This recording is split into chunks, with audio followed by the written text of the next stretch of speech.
Good morning students. Plant physiology lecture number 96 हम discuss कर रहे हैं। प्लांट ग्रोथ एंड डेवलपमेंट के चैप्टर में अब तक आपने ग्रोथ का इंट्रोडक्टरी रेफरेंस पढ़ लिया है। ग्रोथ की properties, different different characteristic features, ये सब आपने डिस्कस कर लिए हैं। आज मैं आपसे इसमें डिस्कस करूंगा growth rates. Clear? Growth rate, plant में जो ग्रोथ है उनकी ग्रोथ रेट जो है, उस ग्रोथ रेट को कैसे कैसे मेजर किया जा सकता है, कैसे ऑब्जर्व किया जा सकता है, इसको हम डिस्कस करेंगे। तो सबसे पहले देखिए ग्रोथ रेट क्या है। आप कहेंगे the increase growth per unit time. Growth वैसे ही बेसिकली आप कहते हैं इंक्रीज है, और इस इंक्रीज को हमने डिस्कस कर लिया है इन केस ऑफ प्लांट्स और in case of the living organism. The increase in the biomass, the increase in biomass and the increase in number of cells, ये एग्जैक्टली ग्रोथ को इंडिकेट करते हैं। तो यहां आप कहेंगे the increase growth per unit time,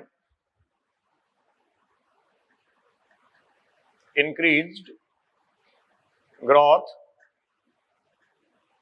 पर unit time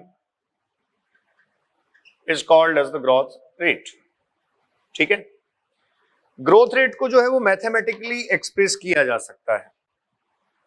parameters आपने पहले पढ़ लिए हैं। तो आप कह सकते हैं growth rate can express, growth rates can express mathematically, और मैथमेटिकली जब आप इसको एक्सप्रेस करते हैं तो आप ये कह सकते हैं डिफरेंट फॉर्म्स में कोई एक ऑर्गेनिज्म सेल्स प्रोड्यूस कर सकती है, और ये जो बीज हैं वो स्टूडेंट्स हैं अर्थमेटिक टाइप और arithmetic form of the growth, and second one आप कह सकते हैं geometric form of the growth और geometric type of the growth. तो ये एक तरीके से आप ये कह सकते हैं जो ग्रोथ रेट्स हैं उनके मैथमेटिकल प्रेजेंटेशन के लिए हम टाइप्स डिस्कस कर रहे हैं, types of growth. Ultimately types इनको मैं कह सकता हूं। अब जो अर्थमेटिक ग्रोथ होगी वो क्या होगी और जियोमेट्रिक ग्रोथ होगी वो क्या होगी, इनको डिटेल में हम डिस्कस करने जा रहे हैं। तो देखिए सबसे पहले आप ये कह सकते हैं अर्थमेटिक ग्रोथ जो है उसमें कोई एक सेल डिवाइड हुई, मदर सेल डिवाइड हुई, वो मदर सेल डिवीजन करने के बाद में जो डॉटर प्रोजेनी बनाती है, that daughter progeny completely do not participate in the growth further. तो इसका मतलब ये आप ये कहेंगे एक कांस्टेंट इंक्रीज को शो करता है। ये स्टूडेंट्स कांस्टेंट इंक्रीज को शो करेगा, जबकि यहां इस जियोमेट्रिक ग्रोथ से आप ये कहेंगे मल्टीपल इंक्रीज आने वाला है। मल्टीपल इंक्रीज आने वाला है मींस आप कहेंगे जितनी सेल्स या डॉटर प्रोजेनिया जो बनेगी वो सारे फर्दर ग्रोथ में पार्टिसिपेट करेंगे। जैसे देखिए ये एक मदर सेल है या पेरेंट सेल है, इसमें डिवीजन हुआ, माइटोटिकली ये डिवाइड हुई, तो डिवीजन से आप ये कहेंगे ये प्रोजेनी इसकी बन गई है, ये मदर सेल है। अब डिवीजन के बाद में जो प्रोजेनी बनी ये फर्स्ट जनरेशन कह सकते हैं हम। आगे अगर आप देखेंगे इसमें तो एक ही सेल डिवाइड होगी, एक सेल जो है वो परमानेंट टिश्यू में कन्वर्ट हो जाएगी। तो ये देखिए फिर से दो सेल बन गई। इसमें एक ही सेल हर बार ग्रोथ में पार्टिसिपेट कर रही है। तो ये आप देख सकते हैं generation first, second, third and fourth, all steps में आप देखिए only one cell contribute in the growth and one cell undergo the permanent phase. तो ये सब सेल्स जो हैं वो किस में चली जाती हैं, ये परमानेंट सेल्स हो जाती हैं, मतलब इलोंगेशन और मैच्योरेशन के बाद। और ये स्टूडेंट्स देखिए ये सब ग्रोथ में कंट्रीब्यूट करती हैं। तो हर एक स्टेज में सिर्फ एक ही सेल ऐड हो रही है, इसका मतलब इंक्रीज कैसा है, कांस्टेंट। आप कहेंगे कांस्टेंटली ये इंक्रीज करवाता है या कांस्टेंट इंक्रीज होता है। ठीक है, जैसे एग्जांपल मैं कहूं root elongation root elongation with a constant rate of growth, constant rate of growth।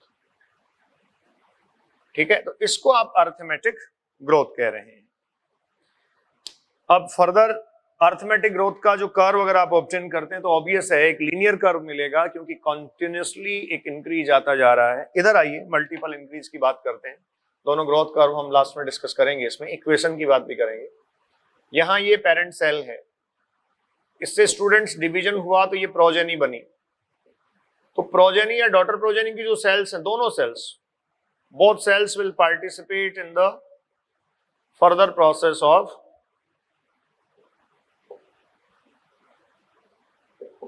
division।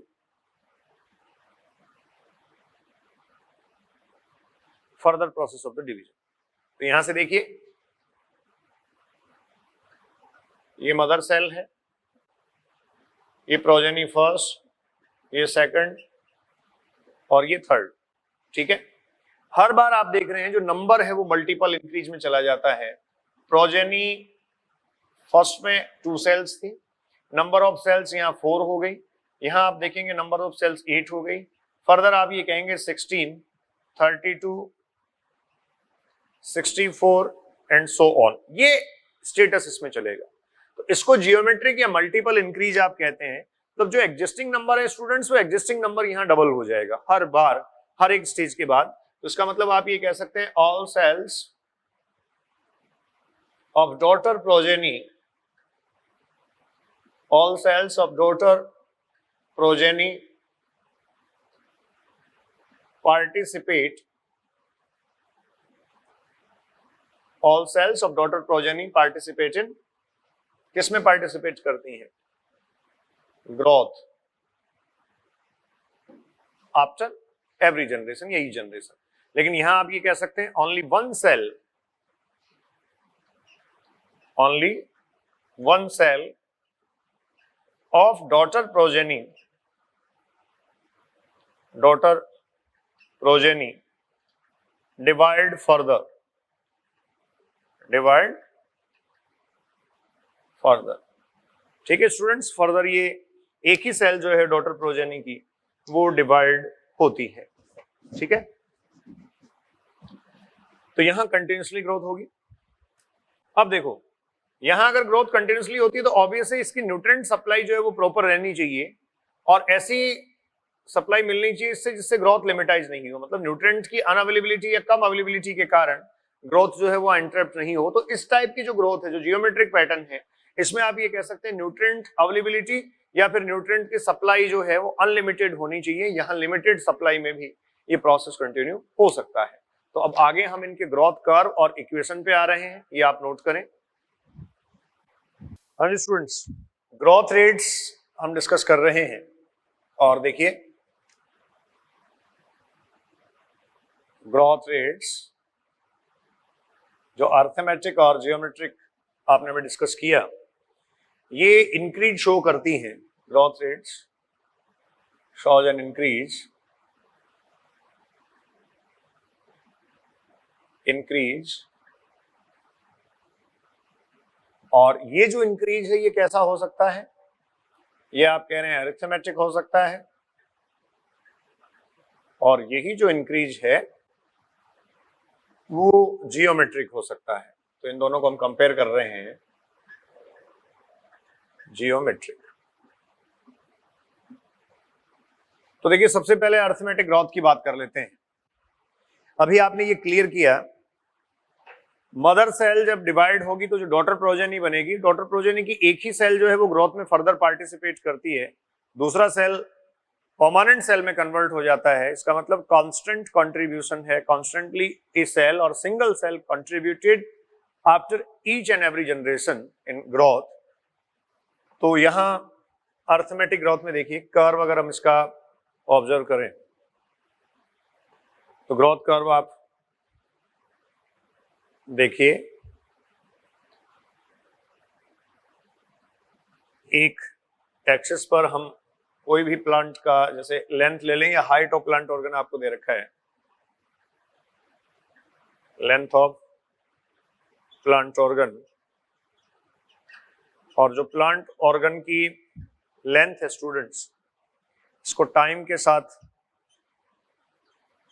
Plot किया जाता है, तो आप ये कह सकते हैं यहां से एक लीनियर कर्व आपको ऑब्टेन होता है, लीनियर कर्व। ठीक है, यहां पर्टिकुलर लेंथ जो है वो इस पे L0 है, और ये कर्व आपने कहा कैसा है, लीनियर कर्व है, टाइम के साथ जब प्लॉट किया गया। मैथमेटिकली ये कैसे एक्सप्रेस किया जा सकता है, मैथमेटिकली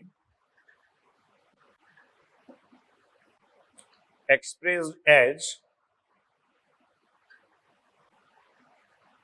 देखिए ये L0 है, T टाइम के बाद आप ये कह सकते हैं ग्रोथ क्या है, तो टाइम के साथ साथ एक कंटिन्यूस इंक्रीज है, तो हम कह सकते हैं LT is equals to L0 plus RT,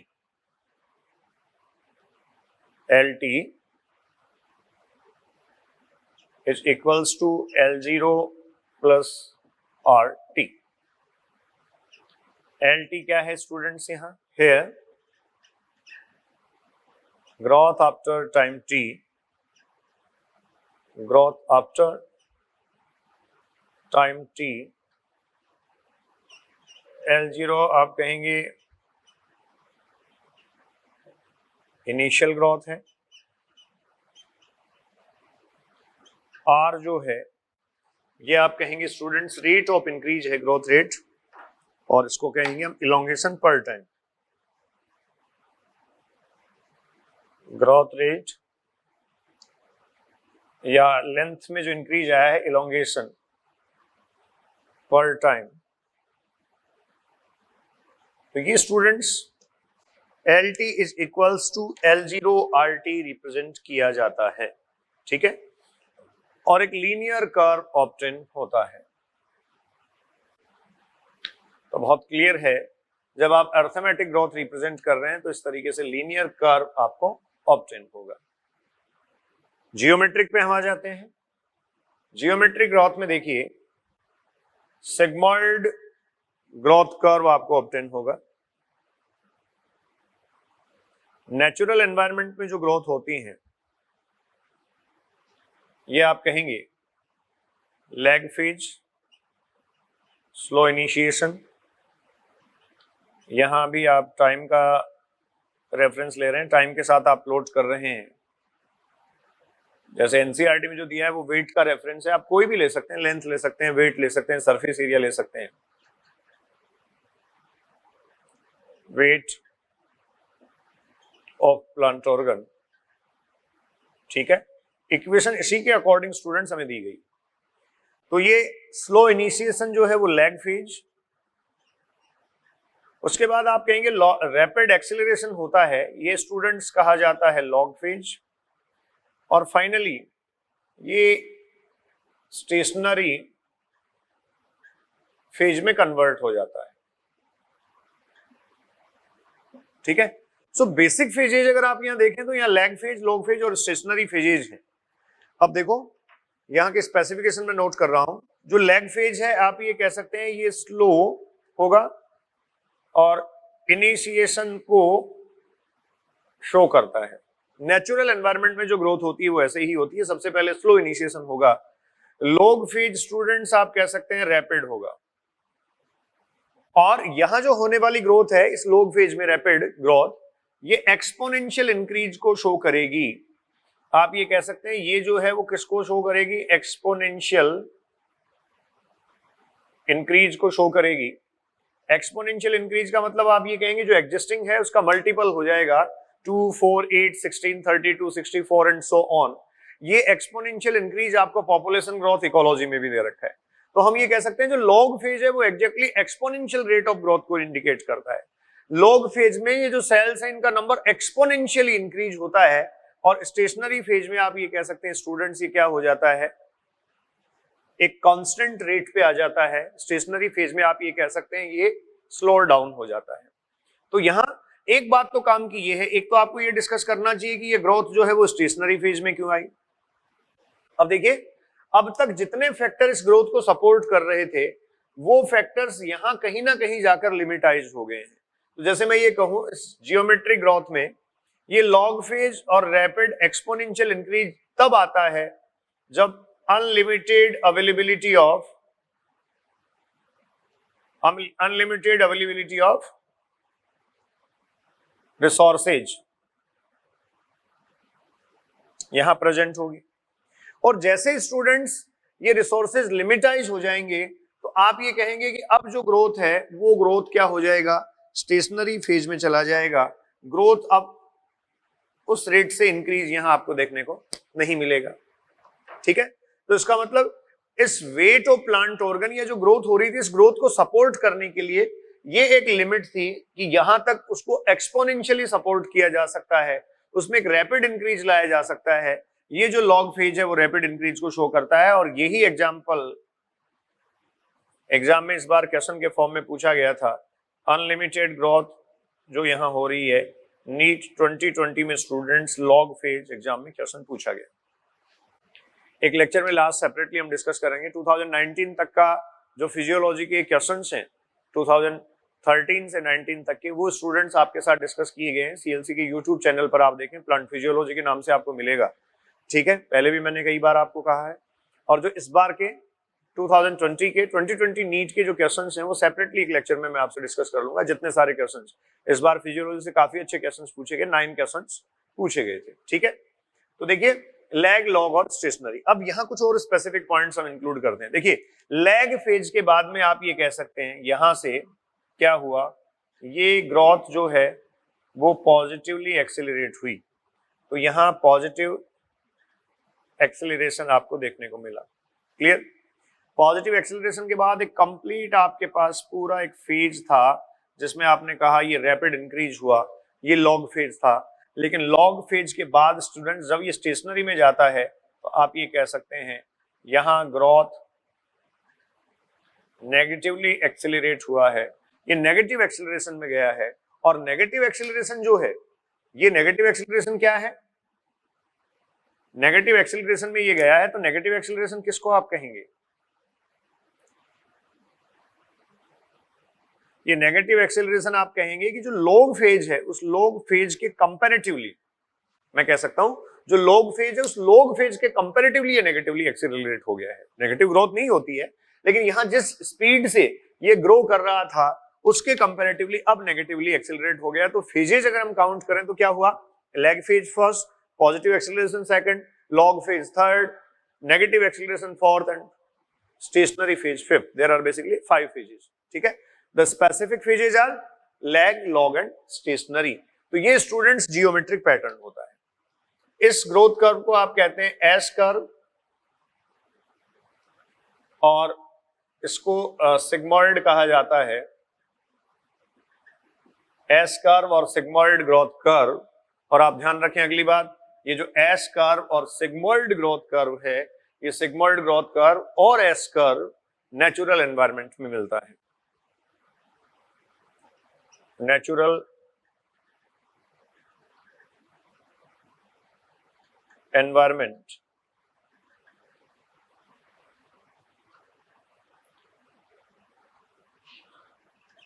most of growth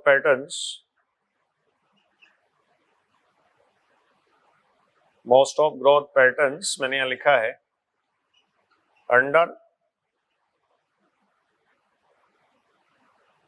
most of growth patterns under natural environment students कैसे होते हैं, ये सिग्मॉइड ग्रोथ कर्व रिप्रेजेंट करने वाले ही होते हैं। यहाँ का जो ग्रोथ कर्व है वो आपने अभी मेंशन किया, ये ग्रोथ कर्व क्या होगा, लीनियर होगा। ठीक है, तो एस या सिग्मॉइड कर्व जो है वो कैरेक्टरिस्टिक फीचर होता है लिविंग ऑर्गेनिज्म का नेचुरल एनवायरनमेंट में।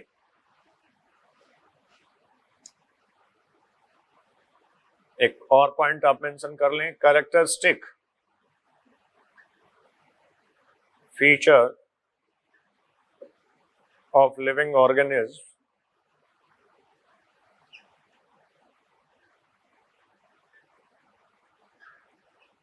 Under natural environment. ठीक है, तो इसको मैथमेटिकली कैसे एक्सप्रेस किया जा सकता है, mathematically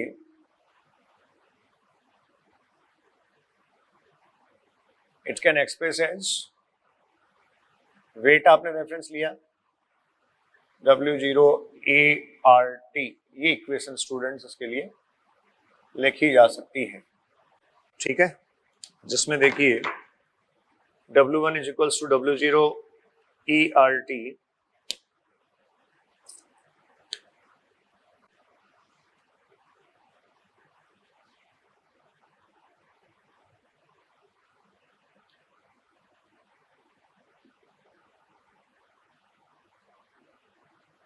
weight after time t, या WT इसको लिख सकते हैं आप, W0 इनिशियल वेट,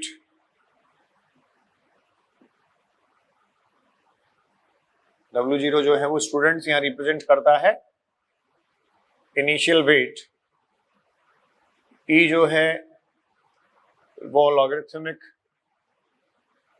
बेस है, R rate of intrinsic increase, और T यहां रेफरेंस है टाइम, ठीक है। इस तरीके से ये आपके पास ग्रोथ है, ठीक है। W1 is equals to W0RT, weight after time t कह सकते हैं, या फिर फाइनल वेट आप कह सकते हैं, जब आप इसको ऑब्जर्व कर रहे हैं। Mathematically expressed as W1 is equals to W0RT, clear. तो नेचुरल एनवायरनमेंट में ऐसा ही ग्रोथ होता है। अब यहां से एक क्वेश्चन डिस्कस कर लेते हैं। देखिए स्टूडेंट्स, अगर आपसे ये कह दिया जाए कि रेनी सीजन में जो इंसेक्ट्स की ग्रोथ है, जैसे इसके कुछ एग्जांपल्स मैं कह सकता हूं,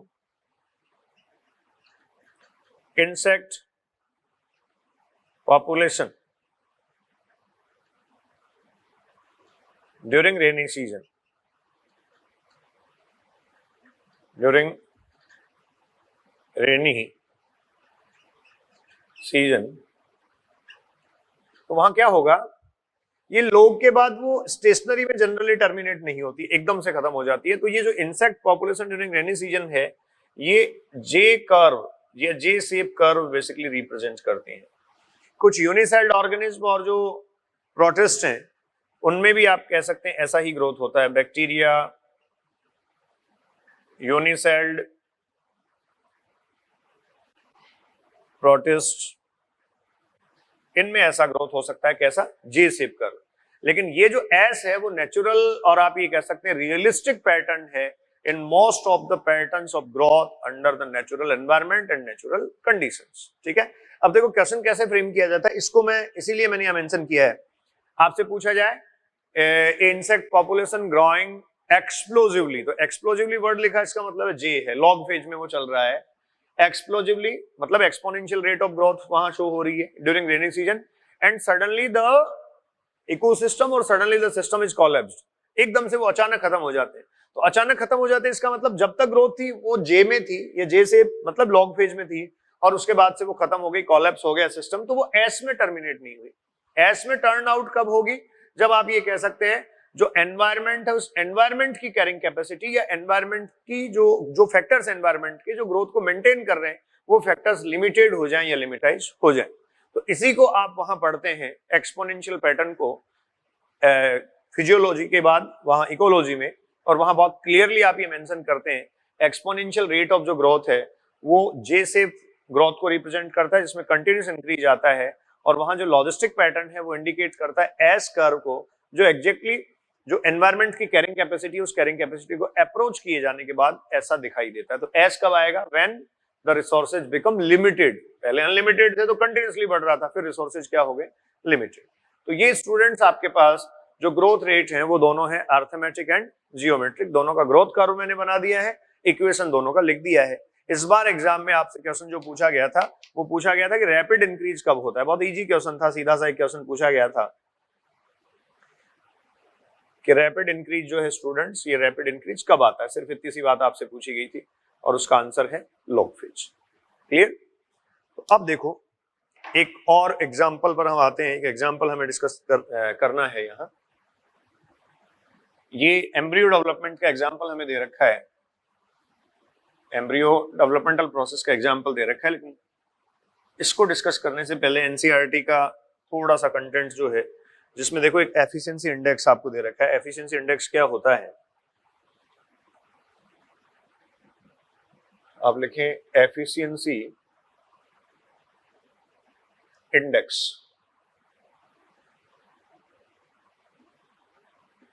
ठीक है, एफिशिएंसी इंडेक्स आप कह सकते हैं the ability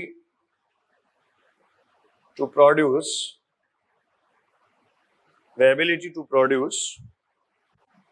new plant material or new organic matter, new plant material or organic matter is known as efficiency index। ठीक है, इसको efficiency index कह देते हैं। तो हम ये कह सकते हैं जो रिलेटिव ग्रोथ रेट है उसको इसमें हम देख सकते हैं। जैसे पहले मान लीजिए वेट आपने कहा इनिशियल स्टेज पे W0 था और आप टर्मिनल स्टेज पे देख रहे हैं, तो आपका वेट मतलब इस प्लांट ऑर्गन का वेट W1 हो गया। इस तरीके से आप स्टूडेंट्स इसको देख सकते हैं।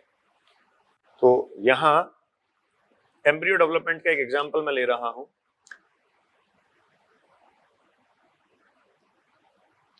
एम्ब्रियो डेवलपमेंट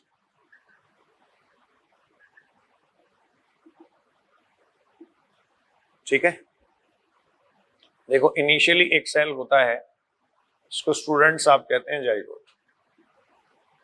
अब प्लांट्स में जब जाइगोट का डिवीजन होगा तो आप ये देखिए ट्रांसवर्स डिवीजन होता है। एम्ब्रियो डेवलपमेंट का प्रोसेस एम्ब्रियोलॉजी में आपने अगर पहले पढ़ रखा है तो आपको ये पता है सेलोपेपिकल और सेलोबेसल बनती हैं। फर्स्ट डिवीजन ट्रांसवर्स डिवीजन होता है, तो ये 2 सेल स्टेज आती है। उसके बाद यहाँ ओवरऑल प्रोसेस पे हम जा रहे हैं इसलिए इतना माइन्यूटली आपको नहीं देखना है। 4 सेल स्टेज, 2 सेल्स, ये आप कह सकते हैं 4 सेल्स। 4 सेल स्टेज आने का मतलब ये स्टूडेंट्स बन गया टेट्राड। इससे पहले आपके पास था डायड। क्लियर? अब जियोमेट्रिक फेज जो है ये कैसे आएंगी? देखिए 1 2 4 8 हो जानी चाहिए, बिल्कुल 8 हो जाएंगे। ये आप कहिए 1 2 3 4 5 6 7 एंड 8, ये ऑक्टेंट हो गया।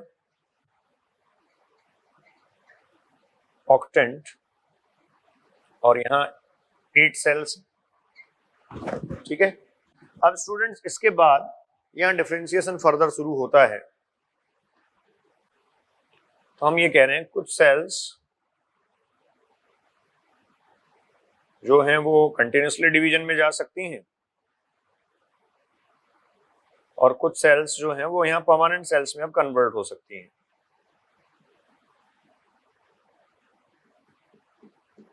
ठीक है, देखिए इसमें कैसे डिटरमाइन कर लिया गया।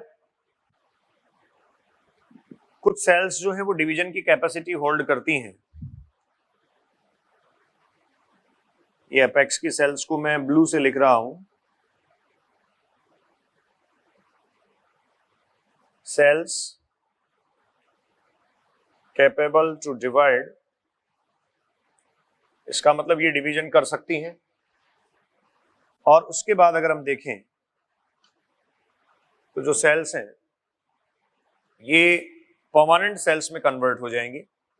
तो देखो जो कैपेसिटी डिवीजन की रखती हैं, cells are capable to divide, उनको हम कह देंगे ये फर्दर जियोमेट्रिक पैटर्न में जा सकती हैं, सॉरी अर्थमेटिक ग्रोथ भी कर सकती हैं और जियोमेट्रिक पैटर्न में भी जा सकती हैं,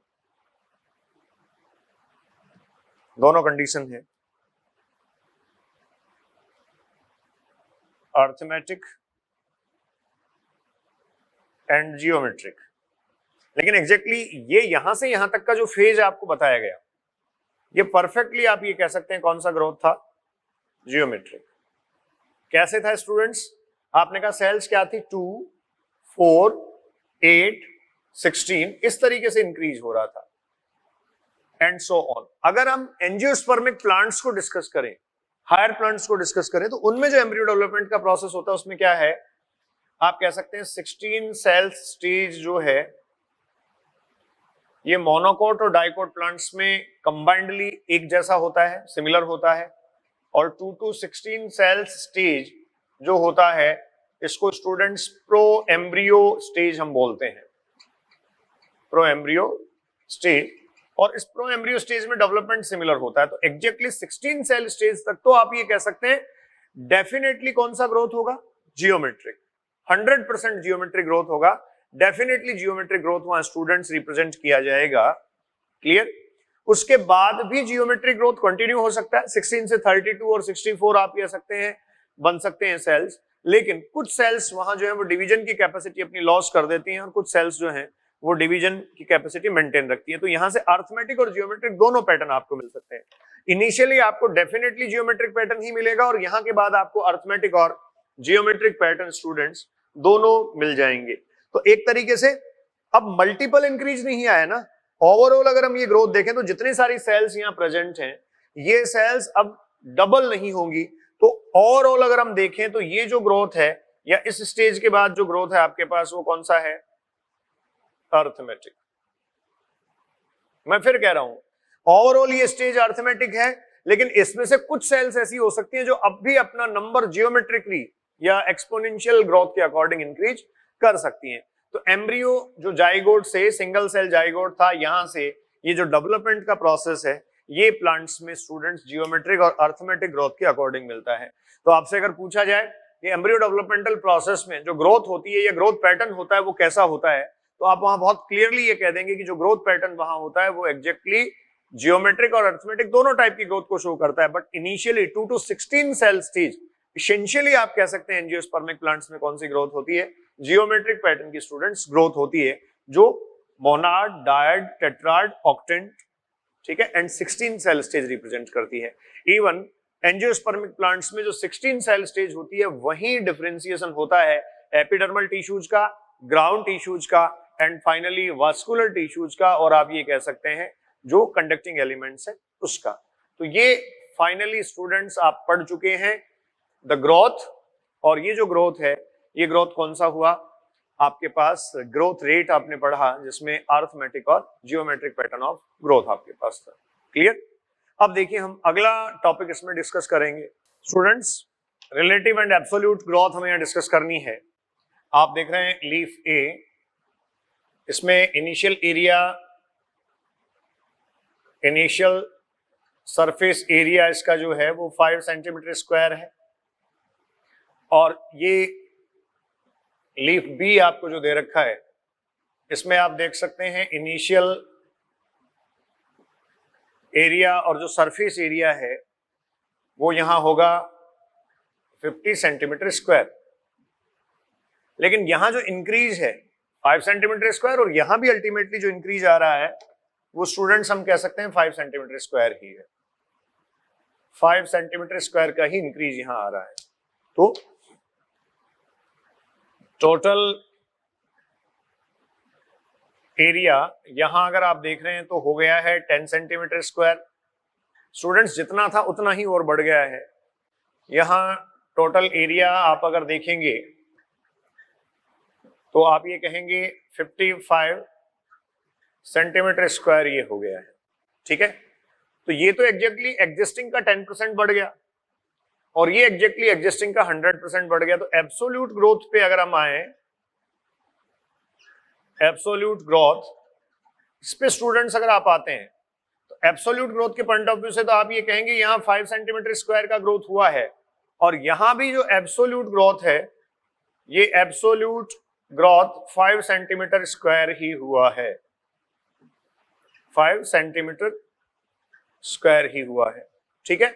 लेकिन रिलेटिव रेफरेंस अगर आप देखेंगे या रिलेटिव ग्रोथ अगर आप देखेंगे तो ये रिलेटिव ग्रोथ स्टूडेंट्स यहां 100% है एग्जिस्टिंग का और यहां आप ये कह सकते हैं 10% ऑफ एग्जिस्टिंग,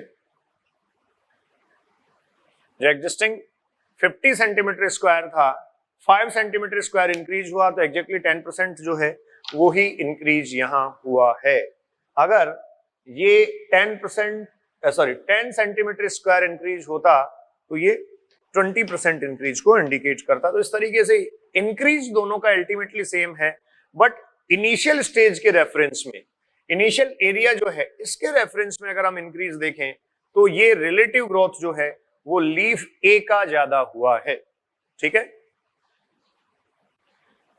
तो आप कह सकते हैं the surface area of leaf A, surface area of leaf A relatively more expanded,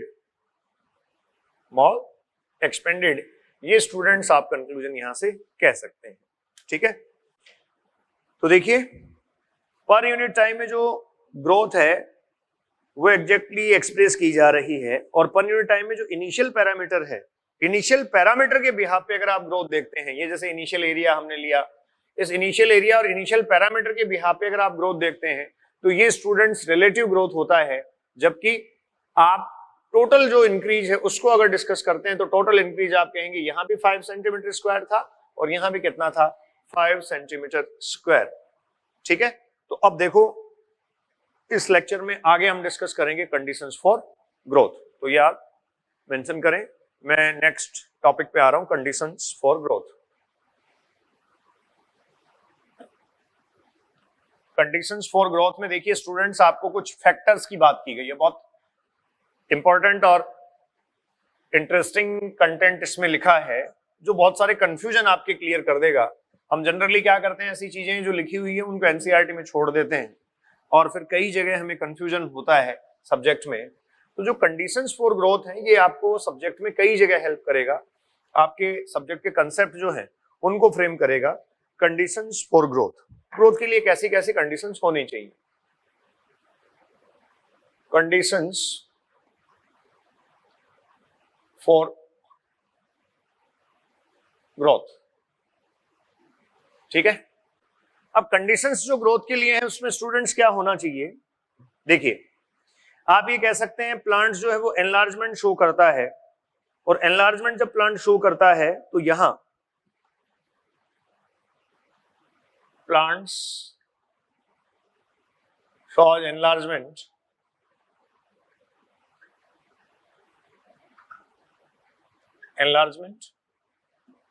और इस एनलार्जमेंट को मेंटेन करने के लिए प्लांट को आप ये कह सकते हैं कुछ फैक्टर्स की रिक्वायरमेंट होती है।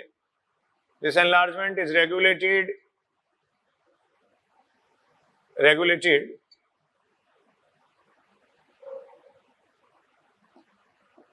by some factors, और ये जो स्टूडेंट्स फैक्टर्स होते हैं, ये फैक्टर्स क्या क्या हो सकते हैं, तो देखिए हम कह सकते हैं ये जो फैक्टर्स हैं ये क्या क्या होंगे। ये वाटर है, ऑक्सीजन है, न्यूट्रिएंट्स है, लाइट और आप कहेंगे ग्रेविटी है। तो देखिए वाटर,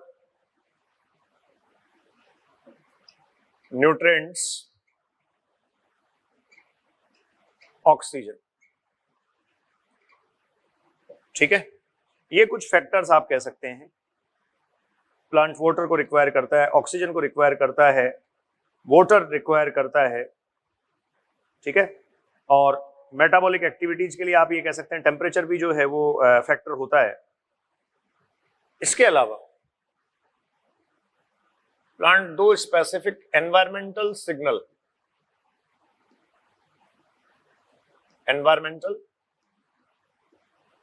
सिग्नल्स को रिप्रेजेंट करता है या सिग्नल्स को रिसीव करता है, सॉरी। एनवायरमेंटल सिग्नल्स स्टूडेंट्स क्या क्या हैं, तो एक तरफ आप कहेंगे ग्रेविटी एंड आप कह सकते हैं लाइट। ये दोनों एनवायरमेंटल सिग्नल हैं जो प्लांट रिसीव करता है। इनसे रिलेटेड बहुत इंपॉर्टेंट पॉइंट्स हम डिस्कस करने जा रहे हैं। तो देखिए प्लांट का जो ग्रोथ है प्लांट में जो एनलार्जमेंट होता है, आपने कहा कुछ फैक्टर्स उसको रेगुलेट करते हैं, रेगुलेटेड बाय सम फैक्टर्स। अब इसमें सबसे पहले वाटर को हम डिस्कस करते हैं। तो आप जानते हैं वाटर मेन प्रोटोप्लाज्मिक कंपोनेंट है, मेंशन करते जाएं आप, main protoplasmic component. Clear? Water main protoplasmic component है तो ऑब्वियस है लिविंग एग्जिस्टेंस के लिए वाटर का होना जरूरी है। ठीक है, इसके अलावा एक इंपॉर्टेंट एक्टिविटी इसकी, it also provide medium for the activity of hydrolytic enzyme, for activity of hydrolytic enzymes. जो हाइड्रोलाइटिक एंजाइम्स, उन हाइड्रोलाइटिक एंजाइम्स की एक्टिविटी के लिए आप ये कह सकते हैं ये मीडियम प्रोवाइड करवाता है एग्जैक्टली। ठीक है, मेन प्रोटोप्लाज्मिक कंपोनेंट होने के साथ साथ हाइड्रोलाइटिक एक्टिविटीज के लिए स्टूडेंट्स ये मीडियम प्रोवाइड करवाता है। प्लांट्स में आप कहेंगे जो टर्जिडिटी है, इस टर्जिडिटी को ये मेंटेन करता है, और जो प्लांट सेल्स की टर्जिडिटी है वो प्लांट ऑर्गन का शेप एंड साइज मेंटेन करती हैं, और इस टर्जिडिटी से ही प्लांट ऑर्गन को एक एक्सटेंशन भी स्टूडेंट्स मिलता है, जिससे अल्टीमेटली आप ये कह सकते हैं क्या होती है, ग्रोथ होती है। ठीक है, इसके बाद देखिए ऑक्सीजन का क्या रोल है। न्यूट्रिएंट्स और ऑक्सीजन दोनों ही डिस्कस कर लेते हैं। हम जो है वो पहले न्यूट्रिएंट्स को डिस्कस कर लेते हैं। चलो, न्यूट्रिएंट्स आप जानते हैं माइक्रो और मैक्रो में कैटेगराइज किए गए हैं। न्यूट्रिएंट्स माइक्रो और मैक्रो में कैटेगराइज किए गए हैं, आपने पहले पढ़ रखा है। न्यूट्रिएंट्स जो प्लांट्स में यूटिलाइजिंग है या प्लांट्स में जो यूजफुल हैं, क्या रोल है उसका, एसेंशियलिटी इनकी क्या है, ये सब हम डिस्कस कर चुके हैं।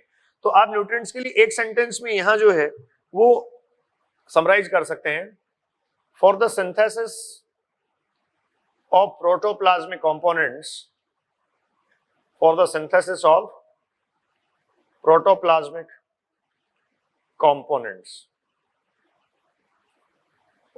जो प्रोटोप्लाज्मिक कंपोनेंट्स, उन प्रोटोप्लाज्मिक कंपोनेंट्स के सिंथेसिस के लिए न्यूट्रिएंट्स की रिक्वायरमेंट है, न्यूट्रिएंट्स रिक्वायर्ड है।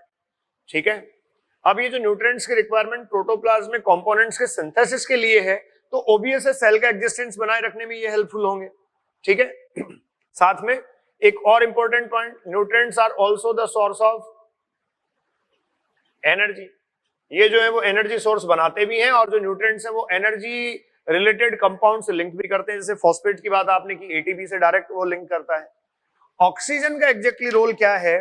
दिस ऑक्सीजन प्रोवाइड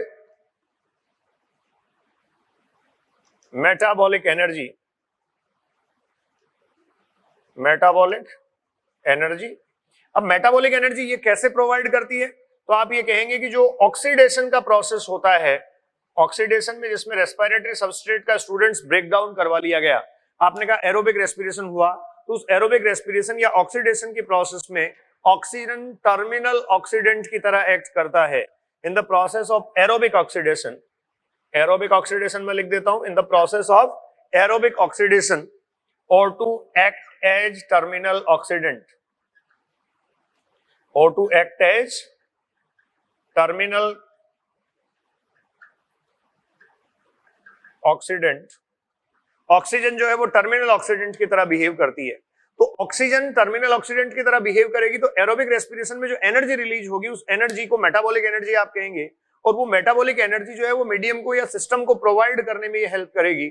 आपको पता है जितना मेटाबॉलिज्म है या बायोकेमिकल रिएक्शंस है उनको रेगुलेट करने के लिए, उनको चलाने के लिए जो एंजाइम जो एनर्जी की रिक्वायरमेंट होती है, सॉरी, वो एनर्जी एरोबिक रेस्पिरेशन से या रेस्पिरेटरी प्रोसेस से आती है, जो कॉम्प्लेक्स ऑर्गेनिज्म है और जो हायर ऑर्गेनिज्म है। क्लियर? तो ये ऑक्सीजन का जो है वो इंपॉर्टेंट रोल है कि वो मेटाबॉलिक एनर्जी प्रोवाइड करवाती है when act as the terminal oxidant.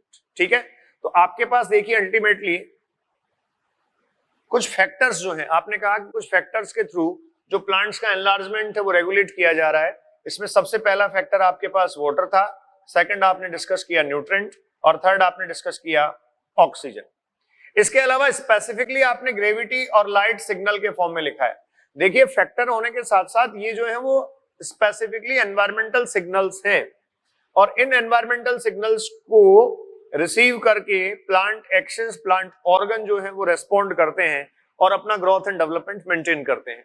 जैसे मैं ये कहूं, ये जो सूट अपेक्स है, this suit apex always responding light, ये जो लाइट है, इस लाइट को ये स्टूडेंट्स ऑलवेज रेस्पॉन्ड करता है, जो एनवायरमेंटल सिग्नल है। और लाइट को रेस्पॉन्ड करते हुए यहां आपको कुछ फेनोमेनन देखने को मिलेंगे, जैसे मैं एक कह सकता हूं फोटो पीरियोडिज्म। साथ ही आप ये कह सकते हैं different type of organ formation जो होता है एरियल पार्ट्स में during the influence of light, इसको आप कहते हैं फोटोमॉर्फोजेनेसिस, फोटोमॉर्फोजेनेसिस। ठीक है, in the presence of light there the formation of different type of the morphological structures. ठीक है, इसीलिए देखिए सूट को या स्टेम को आप कहते हैं पॉजिटिवली फोटोट्रॉफिक होता है, ये पॉजिटिवली फोटोट्रॉफिक ये होता है, जबकि रूट के लिए आप ये कहते हैं ये नेगेटिव फोटोट्रॉपिज्म शो करता है। अब यहां अगर बात की जाए तो ये रूट अपेक्स ग्रेविटी के अकॉर्डिंग इलोंगेट होता है। रूट अपेक्स के लिए आप ये कह सकते हैं जो ग्रेविटी सिग्नल है, ये ग्रेविटी सिग्नल को रेस्पॉन्ड करता है। सूट अपेक्स लाइट सिग्नल को रेस्पॉन्ड करता है, रूट अपेक्स ग्रेविटी सिग्नल को रेस्पॉन्ड करता है। और आप कह सकते हैं टुवर्ड्स ग्रेविटी ये एनलार्जमेंट शो करता है, ये टुवर्ड्स लाइट एनलार्जमेंट शो करता है अपना, या इलोंगेशन शो करता है। इसको आप जानते हैं रूट को कहा जाता है पॉजिटिवली जियोट्रॉपिक, पॉजिटिवली जियोट्रॉपिक, जबकि इसको पॉजिटिवली के बजाय नेगेटिवली जियोट्रॉपिक कहा जाएगा, पॉजिटिवली फोटोट्रॉपिक कहा जाएगा, और इसको कहा जाता है नेगेटिव फोटोट्रॉपिक, नेगेटिव फोटोट्रॉपिक। ठीक है, तो ये स्टूडेंट्स एनवायरमेंटल सिग्नल्स हैं और ये फैक्टर्स लिखे हुए हैं। एनवायरमेंटल सिग्नल्स इंपॉर्टेंट है, आप ध्यान रखिएगा, ग्रेविटी और लाइट एनवायरमेंटल सिग्नल के फॉर्म में। अब देखो यहाँ एक बड़ा डिफरेंस आपको मैं बता देता हूं। जैसे आप ये कहेंगे कि फोटोसिंथेटिक एक्टिविटी में भी लाइट रिसीव किया जाता है, अब वहां आप फोटोसिंथेटिक एक्टिविटी में लाइट को एनवायरमेंटल सिग्नल कहेंगे या फिर सोर्स ऑफ एनर्जी कहेंगे। एग्जैक्टली जहां फोटोमॉर्फोजेनेसिस की मैं बात कर रहा हूं, लाइट को रिसीव करने से प्लांट एक डेफिनेट फोटो पीरियड रिसीव करने से अगर अपनी फ्लावरिंग एक्टिविटी कर रहा है, इसका मतलब फ्लावर्स अगर प्रोड्यूस कर रहा है, डिफरेंट टाइप ऑफ ऑर्गन्स वो बना रहा है, तो definitely this is the stimulus, light को एज ए स्टिमुलस रिसीव कर रहा है। बट फोटोसिंथेटिक एक्टिविटी में जो क्लोरोफिल और डिफरेंट टाइप ऑफ पिगमेंट्स हैं, वो लाइट को, सोलर रेडिएशंस को as a source of energy receive कर रहे हैं। तो ये दोनों में फर्क है। During photosynthesis, this light is received as the source of energy, but during the photomorphogenesis, this light is received as the source of stimulus, मतलब environmental signal के फॉर्म में इसको रिसीव किया जाता है। क्लियर? तो ये स्टूडेंट्स हुआ कंडीशंस फॉर ग्रोथ। हाँ जी, तो देखिए नेक्स्ट प्रोसेस है डेवलपमेंट। डेवलपमेंट स्टूडेंट्स, आपने डेवलपमेंट को डिस्कस किया था, ये क्या है? It is the sum total of the growth and differentiation. तो ग्रोथ और डिफरेंशिएशन को आप डेवलपमेंटल प्रोसेस कह रहे हैं।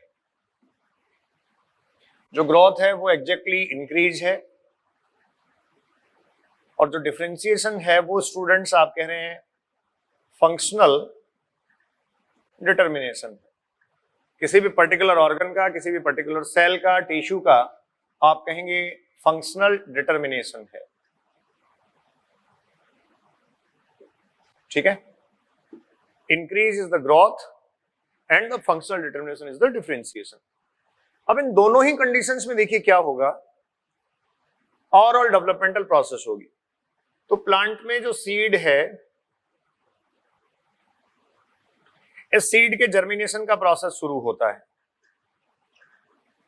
सीड जर्मिनेशन का प्रोसेस स्टूडेंट्स जब शुरू होता है तो अल्टीमेटली ये जो सीड है वो सीडलिंग स्टेज को स्टैब्लिश कर देता है।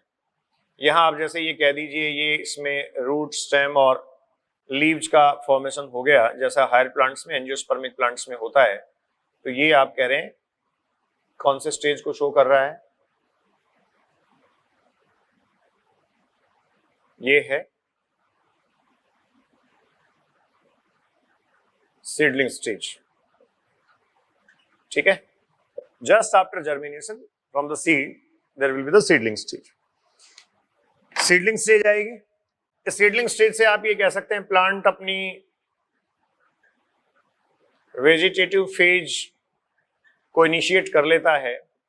इसके बाद स्टूडेंट्स आप कहेंगे प्लांट में फ्लावरिंग प्रोसेस होता है तो वो अपने रिप्रोडक्टिव फेज में एंटर कर जाता है, और रिप्रोडक्टिव फेज के साथ साथ ही आप कहते हैं मैच्योरेशन कुछ पार्ट्स का शुरू हो जाता है, या रिप्रोडक्टिव फेज के बाद मैच्योरेशन से होते हुए ये सेनेसेंस में चला जाता है, और फाइनली आप कहेंगे किसको गेन करता है, डेथ को। ये एक लाइफ साइकिल का सीक्वेंस है, ठीक है। जब सीड एग्जैक्टली जर्मिनेट हुआ, ये देखिए एम्ब्रियोनल एक्सिस, इसके दोनों तरफ कोटाइलेडॉन, और ये आप ये कह रहे हैं ये सीड है, एक डाइकोट सीड यहां मैं शो कर रहा हूं, ठीक है। तो इस एम्ब्रियोनल एक्सिस का इलोंगेशन जो है वो सीड जर्मिनेशन है। मैं कह रहा हूं इलोंगेशन ऑफ एम्ब्रियोनल एक्सिस, ठीक है। जर्मिनेशन की जो प्रोसेस है उसमें स्टूडेंट्स रिक्वायरमेंट क्या है आप ध्यान रखें। The most specific requirement is the water और द मॉइस्चर। सबसे पहले इसको मॉइस्चर और वाटर की रिक्वायरमेंट होगी। उसके बाद आप ये कह सकते हैं ऑक्सीजन जो एंजाइमेटिक एक्टिविटी है उसके थ्रू आप कहेंगे जो रिजर्व फूड मटेरियल है उसको ऑक्सीडाइज करके एनर्जी ये लेगा, और फिर आप कहेंगे उन एंजाइमेटिक एक्टिविटीज को परफॉर्म करवाने के लिए एक ऑप्टिमम टेम्परेचर की रिक्वायरमेंट होती है जो एंजाइमेटिक एक्टिविटीज को परफॉर्म करवा सके। तो ये रिक्वायरमेंट होती है, इसकी सीडलिंग स्टेज आती है। सीडलिंग स्टेज से वेजिटेटिव फेज, सीडलिंग स्टेज जो है इससे वेजिटेटिव फेज आएगा जिसमें वेजिटेटिव पार्ट्स आप कह सकते हैं रूट, स्टेम और लीव्स वगैरह ये सब बनती रहेंगी।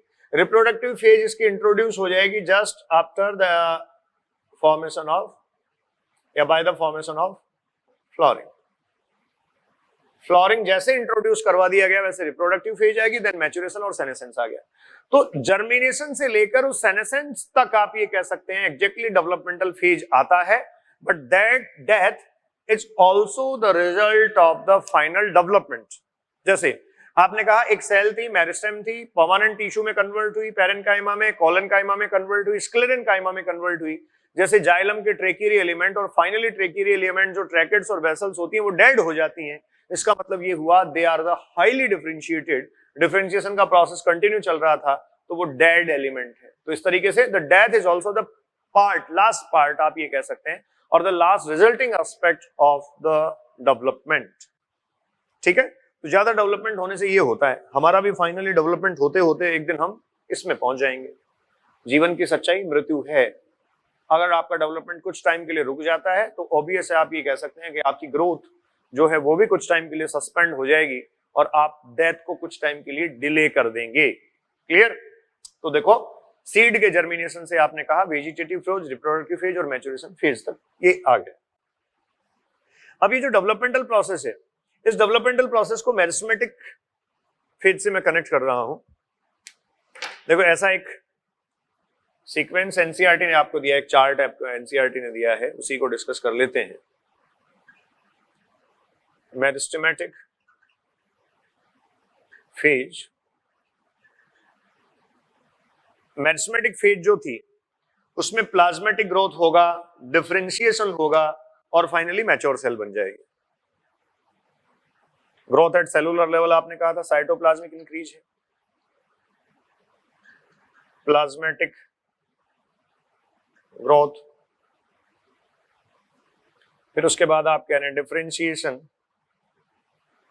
तो जब ये प्लाज्मेटिक ग्रोथ सेल में हो रही है, सेल का डिफरेंशिएशन हो रहा है, तो एग्जैक्टली आपके पास इलोंगेशन एंड मैच्योरेशन फेज चल रहे हैं, ठीक है। और अल्टीमेटली आप ये कह सकते हैं स्टूडेंट्स, यहां से आपके पास एक मैच्योर सेल आ जाएगी। ये जो मैच्योर सेल है स्टूडेंट्स, ये मैच्योर सेल आप कहेंगे सेनेसेंस में जाएगी, senescent,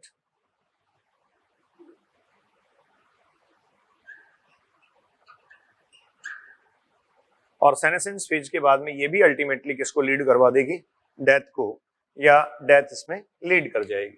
clear?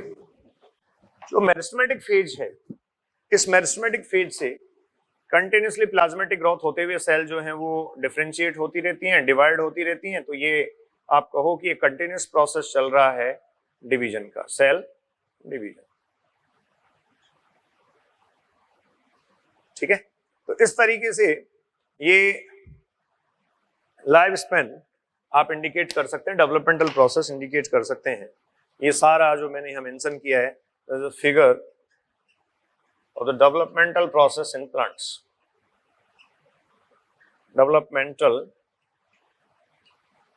Process in plants, ये डेवलपमेंटल प्रोसेस है। इसी के साथ स्टूडेंट्स हमें एक सीड जर्मिनेशन इनिशियली दिया है इसी चैप्टर में। वो जो सीड जर्मिनेशन का प्रोसेस है, मैंने भी आपको बता दिया, सीड जर्मिनेशन के ठीक बाद सीडलिंग स्टेज आएगा। लेकिन वहां जो आपको इंडिकेट किया गया है वो देखिए इस तरीके से है, जो डायग्राम है, बीन सीड आपको दे रखा है,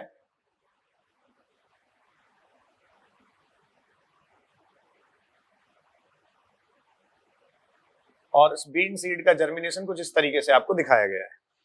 ठीक है, जो बीन सीड का जर्मिनेशन आपको इस तरीके से दिखाया गया है, इसका मतलब ये हुआ ये रिड्यूसिंग कोटाइलेडॉन्स हैं, रिड्यूसिंग कोटाइलेडॉन्स। ये एम्ब्रियोनल एक्सिस इलोंगेट हुई थी, तो ये जो पार्ट है वो एपिकोटाइल है, और इनके ठीक नीचे वाला ये जो पार्ट है ये स्टूडेंट्स क्या है, हाइपोकोटाइल। तो एक सीधा क्वेश्चन ये भी बनता है, आपको दे रखा है डायग्राम, डायग्रामेटिक प्रेजेंटेशन के साथ वो आपसे पूछ सकता है कि जो सीड जर्मिनेशन बीन का दिया है आपको, सीड जर्मिनेशन एग्जांपल आपको दे रखा है बीन सीड, ये जो बीन सीड का जर्मिनेशन प्रोसेस है ये कैसा होगा, एपिजियल और हाइपोजियल। तो आप ये कहेंगे एपिजियल जर्मिनेशन ये होगा। एपिजियल जर्मिनेशन जो होता है उसमें स्टूडेंट्स अबाव ग्राउंड जर्मिनेशन आप कंसीडर करते हैं, मींस जो कोटाइलेडॉन्स है उन कोटाइलेडॉन्स को आप देखिए सॉइल सरफेस से ऊपर आपको दिखाई दे रहे हैं, ये रिड्यूसिंग कोटाइलेडॉन्स जो मैंने यहाँ लिखा है। तो जो बीन सीड है वो एपिजियल टाइप ऑफ जर्मिनेशन को शो करता है, और ये एपिजियल टाइप ऑफ जर्मिनेशन जहां होता है वहां क्या होगा। अब देखो एक रेफरेंस समझो, यहां से ये सीड था, ये एम्ब्रियोनल एक्सिस, ये दोनों तरफ इसके कोटाइलेडॉन और ये सीड कोट, आपने सीड को सॉइल में डाल दिया। अब अगर ये एम्ब्रियोनल एक्सिस का इलोंगेशन करते टाइम इन कोटाइलेडॉन्स को सॉइल सरफेस से बाहर लेके निकले, इमर्ज आउट अगर हो, तो ऑब्वियस है इस केस में ये क्या करेगा, अपने एम्ब्रियोनल एक्सिस के कोटाइलेडॉन से नीचे वाले पार्ट को इलोंगेट करेगा। स्टूडेंट्स ये एपिकोटाइल है और ये पार्ट जो है वो हाइपोकोटाइल है। अब देखो अगर एपिकोटाइल इलोंगेट हुआ तब तो आप ये कह सकते हैं कोटाइलेडॉन सॉइल सरफेस से नीचे रह गए, और हाइपोकोटाइल इलोंगेट हुआ तो कोटाइलेडॉन्स को सॉइल सरफेस से बाहर इमर्ज आउट कर दिया गया। तो आप ये कहेंगे यहां कोटाइलेडॉन सरफेस से बाहर इमर्ज आउट हुए, तो ये जो एपिजियल जर्मिनेशन है इसमें कैरेक्टराइजेशन कैसे आप कर सकते हैं, this is the elongation of hypocotyl, elongation of the hypocotyl, ये आपको क्लियर होना चाहिए। ठीक है, बीन सीड का एग्जांपल वहां आपको दे रखा है। और अब इस डेवलपमेंटल फेज जो आपको दे रखी है, इस फेज में, इस प्रोसेस में लास्ट कुछ एग्जांपल्स आपको दे रखे हैं जिनको मैं मेंशन कर रहा हूं, और ये हैं प्लास्टिसिटी और हेटेरोफिली। क्लियर, तो ये सब नोट कर लें आप।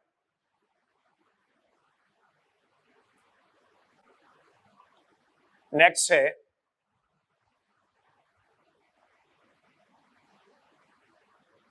डिफरेंशिएशन के प्रोसेस जो है, उसी के कुछ एग्जांपल्स आपको स्टूडेंट्स दे रखे हैं, और इसमें सबसे पहले मेंशन किया गया है प्लास्टिसिटी। ठीक है,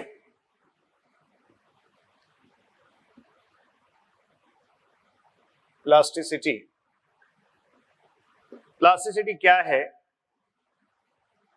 आप ये कह सकते हैं plants respond to the environment, plant respond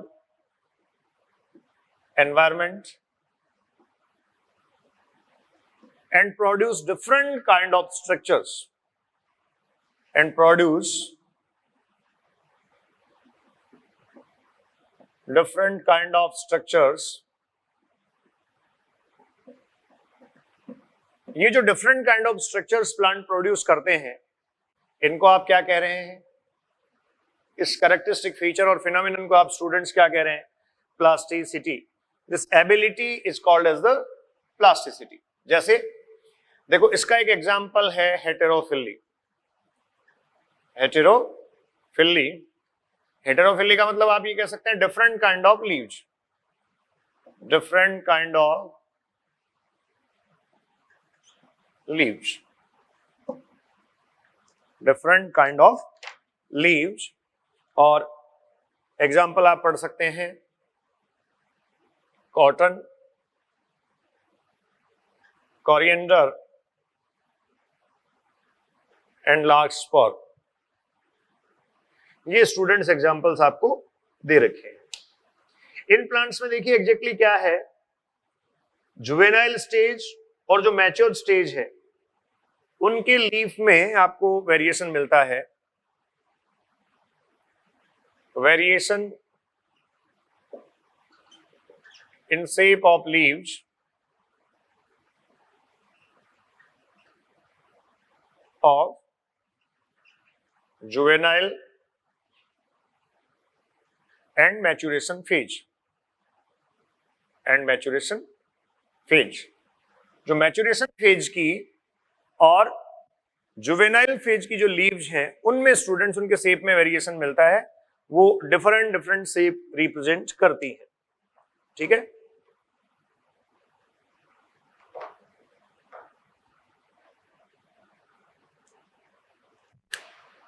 तो ये हेटेरोफिली हुआ।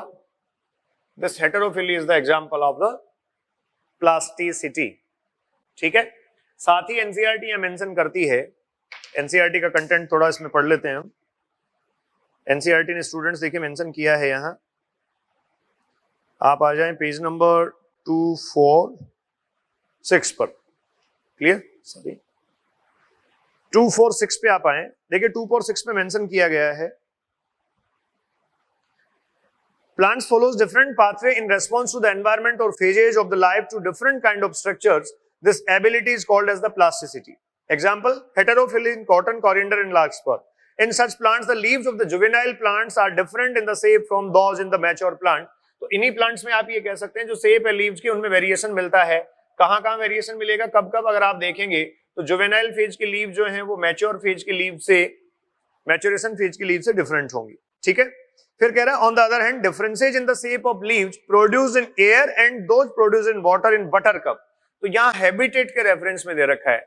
जैसे बटर कप को अगर आप देखें, अगला एग्जांपल स्टूडेंट्स आपको दे रखा है बटर कप, और इसमें आप देखें तो वो कह रहा है वाटर में और टेरेस्ट्रियल हैबिटेट में।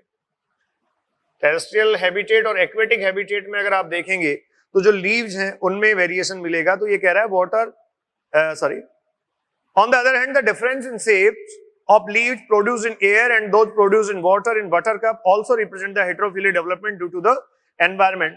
और उसका एक एग्जांपल भी परफेक्ट आपको दे रखा है, वाटर हैबिटेट में और टेरेस्ट्रियल हैबिटेट में जो बटरकप में लीव्स हैं वो कैसे होती हैं। टेरेस्ट्रियल हैबिटेट में अगर आप देखें तो वहां आपको एक्सपेंडेड लीव फॉर्म दिखाई दे रही है, एक्सपेंडेड फॉर्म है। ठीक है, जबकि वाटर में अगर आप देखें तो आपको स्ट्रिप्ड लीव्स जो हैं वो दिखाई दे रही हैं।